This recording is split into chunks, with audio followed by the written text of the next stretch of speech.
Assalamualaikum warahmatullahi wabarakatuh. Perkenalkan, nama saya Muhammad Fahmi Eki Permana dari Universitas Muhammadiyah Profesor Dr. Hamka, Program Studi Pendidikan Guru Sekolah Dasar dari kelas 5B Administrasi dan Supervisi Pendidikan. Assalamualaikum warahmatullahi wabarakatuh. Perkenalkan, nama saya Zalfa Afifah, mahasiswi dari Universitas Muhammadiyah Profesor Dr. Hamka dari Program Studi Pendidikan Guru Sekolah Dasar. Saya dari kelas 5B akan menjelaskan tentang profil kepala sekolah dari aspek gender. Assalamualaikum warahmatullahi wabarakatuh.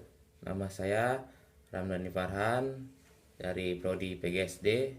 Assalamualaikum warahmatullahi wabarakatuh. Perkenalkan, nama saya Penny Lestari dari kelas 5B kelompok 11 dengan NIM 18010250099, Prodi Pendidikan Guru Sekolah Dasar, Fakultas Keguruan dan Ilmu Pendidikan, Universitas Muhammadiyah Profesor Dr. Hamka. Pada video ini saya akan membahas mengenai profil kepala sekolah dari aspek gender. Assalamualaikum warahmatullahi wabarakatuh. Kelompok kami akan membahas mengenai profil kepala sekolah dari aspek gender. Yang pertama, pengertian gender dari beberapa ahli. Menurut Unger dan Crawford, tahun 1992, gender merupakan perbedaan antara perempuan dan laki-laki yang dikonstruksi secara sosial, bukan berdasarkan perbedaan biologis semata. Menurut Grewal dan Kaplan 2002, gender adalah perbedaan perilaku antara laki-laki dan perempuan, bukan secara biologis, melainkan terbentuk melalui proses sosial dan kultural. Gender dapat berubah, sementara jenis kelamin biologis akan tetap tidak berubah.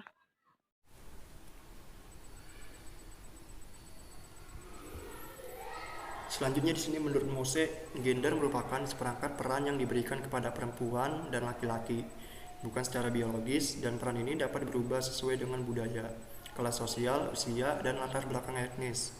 Gender menentukan berbagai pengalaman hidup yang dapat menentukan akses terhadap pendidikan, kerja, alat-alat, dan sumber daya. Dari beberapa pendapat ahli di atas dapat disimpulkan pengertian gender berbeda dengan jenis kelamin. Jenis kelamin adalah perbedaan biologis antara perempuan dan laki-laki, berlaku secara umum, tidak dapat berubah, dan merupakan kodrat dari Tuhan. Sedangkan gender lebih berhubungan dengan perbedaan perempuan dan laki-laki sebagai hasil konstruksi sosial, budaya, dan psikologis. Selanjutnya di sini ada profil kepala sekolah. Yang pertama itu ada kualifikasi pendidikan. Calon kepala sekolah jika ingin menjadi kepala sekolah harus sudah menyelesaikan studinya, yaitu strata 1 atau S1, bahkan ada juga yang strata 2 atau S2. Yang kedua itu pengalaman. Pengalaman di sini itu calon kepala sekolah sudah memiliki berbagai macam pengalaman. Contohnya itu seperti pernah menjadi ketua KKG atau juga pernah menjadi ketua K3S. Pengalaman kepala sekolah cukup beragam. Pengalaman ada yang dapat dari pendidikan. Contohnya itu seperti pernah ikut pelatihan guru, seminar, dan lain-lain. Yang ketiga di sini memiliki kompetensi kepribadian. Kepada kepala sekolah sudah memiliki kompetensi kepribadian karena dapat menunjukkan sikap yang baik, memiliki pribadi yang mantap, kuat, dan terarah. Kompetensi manajerial, kompetensi supervisi, kompetensi kewirausahaan, kompetensi sosial. Hal ini dapat terlihat dari kegiatan sehari-hari dalam melaksanakan tugas. Kepala sekolah telah memiliki kompetensi kepribadian, kompetensi manajerial, kompetensi supervisi, kompetensi kewirausahaan, dan kompetensi sosial. Walau demikian masih ada juga kepala sekolah yang tidak melaksanakan supervisi karena keterbatasan waktu. Yang keempat itu masa kerja kepala sekolah. Masa jabatan kepala sekolah dibatasi maksimal hanya 4 periode saja. Ketentuan Kemendikbud RI nomor 6 tahun 2018 tentang penugasan guru sebagai kepala sekolah ini mengacu pada peraturan Menteri Pendidikan Kebudayaan. Yang kelima itu ada permasalahan kepala sekolah. Dalam melaksanakan tugas sehari-hari sebagai seorang kepala sekolah tentu tidak lepas dari berbagai permasalahan yang mengikutinya, bukan hanya dari permasalahan siswa dan guru, tetapi permasalahan juga timbul dari kelancaran proses belajar mengajar, personalia, administrasi kepala sekolah yang menjadi tanggung jawabnya yang harus segera diselesaikan. Selanjutnya akan dijelaskan oleh rekan saya. Selanjutnya ada kepala sekolah berdasarkan gender. Ada dua tipe peranan gender. Yang pertama tipe maskulin, yang kedua itu tipe feminim.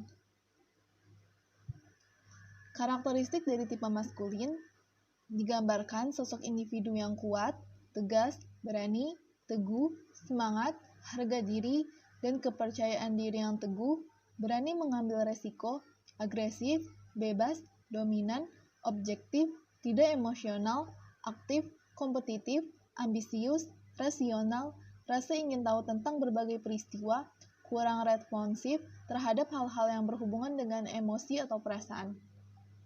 Sedangkan karakteristik dari tipe feminim lebih memperhatikan perasaan, emosional, lebih sensitif, rapi, teliti, tabah, lembut, hangat, hemat, lebih berhati-hati, dan ramah. Gaya kepemimpinan perempuan lebih menekankan pada menjalin hubungan atau berinteraksi dengan warga sekolah. Hubungan atau interaksi tersebut baik dengan guru, siswa, orang tua, rekan kerja, masyarakat, dan memfokuskan pada proses serta kepemimpinan yang bersifat instruksional dan fasilitatif. Menerima kontribusi, dukungan partisipatif, pemberian informasi dalam pengambilan keputusan yang konsensual untuk tercapainya tujuan organisasi atau sekolah. Perbedaan kepemimpinan antara laki-laki dan perempuan. Yang pertama, laki-laki lebih konsen terhadap hal-hal yang berhubungan dengan finansial dan gaji. Yang kedua, laki-laki berupaya dalam hal kompetitif. Yang ketiga, laki-laki cenderung mudah puas dengan pekerjaannya. Yang keempat, laki-laki menginginkan status dan penghargaan.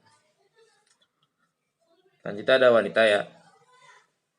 Yang pertama, wanita lebih konsen terhadap orang-orang dalam sekolah dan beban kerja mereka. Yang kedua, wanita lebih konsen terhadap kerjasama dan sharing, dan bekerja dalam tim. Yang ketiga, wanita masih ragu dengan pekerjaannya. Yang keempat, wanita tampak lebih menginginkan status. Selanjutnya, 6 ciri karakteristik suatu organisasi yang dipimpin oleh perempuan, organisasi feminim. Yang pertama, ada anggota dihargai sebagai wanita individual. Yang kedua, non-opportunistik. Yang ketiga, karir didefinisikan dalam bentuk layanan kepada orang lain. Yang keempat, komitmen pada pertumbuhan karyawan. Yang kelima, anggota menjadi terikat secara akrab. Yang keempat, berbagi kekuasaan. Kesimpulan dari profil kepala sekolah berdasarkan gender mempunyai tipe-tipe dalam menjalankan pimpinan.